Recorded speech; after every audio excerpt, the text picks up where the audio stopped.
I'm unwilling to deny the existence of free choice merely because I don't understand it. Because it looks to me like that's how people act, that's how they expect to be treated, and that societies that structure themselves in accordance with the idea that people have free choice actually work. Now that doesn't prove that there's free choice, but people have been arguing about that forever.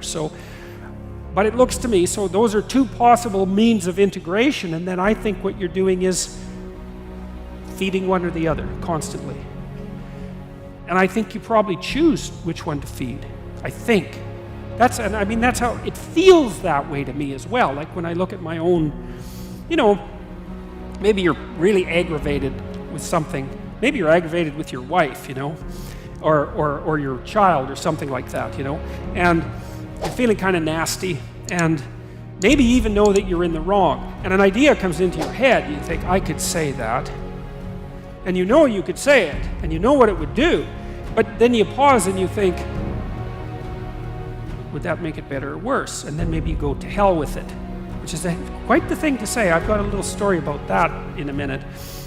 And then you say it, but you knew that you took the low road, right? And you know it, and then you're guilty about that and defensive, and that makes the fight way worse, because then there's no damn way you're going to admit that you actually did that. And so things do go to hell. And so here's an ugly little idea. So that's relevant to the question. So imagine you're playing around with cocaine. Now, I'm using cocaine because it's very addictive, but it's a very interesting chemical because it's a dopaminergic agonist. And what dopamine does is two things. It makes you feel like what you're doing is worthwhile, but it also, imagine that there's a bunch of neural circuits that are active, and then they get a hit of dopamine, or you do. Then those neural circuits get a little bit more powerful. Okay, so it has a rewarding property, which is that it makes you feel like what you're doing is important. And it has a reinforcing property, which is it makes neural circuits grow.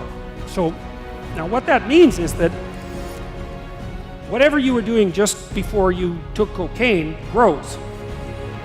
Okay, so now imagine there's a bunch of different things that you do just before you take cocaine, but there's a string of decisions, and at one decision point is the same for all of those different occurrences, and that decision point is, because you know you're in trouble, and that decision point is, well, to hell with it. Okay, so then you think that each of the 200 times that you take cocaine, even though you do it in different places, but that one thought is there all the time, and that thing grows because you're reinforcing it, and it grows and it grows and it grows. And so now that's in you, that's part of you, and it's the thing that says to hell with it. Okay, so now, and maybe that's not such a good thing to grow inside your brain. So then you're addicted, and they take you to a cocaine treatment center, and after a week you're no longer physiologically addicted. You're not craving, you don't have a problem, as long as you're there. But then they take you back to your normal environment, and you see, like, Cocaine Joe, your friend, and as soon as you see him, up that thing comes, and bang, you're back on the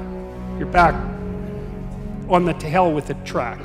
And that's where you will end up too, if you reinforce that particular perspective long enough.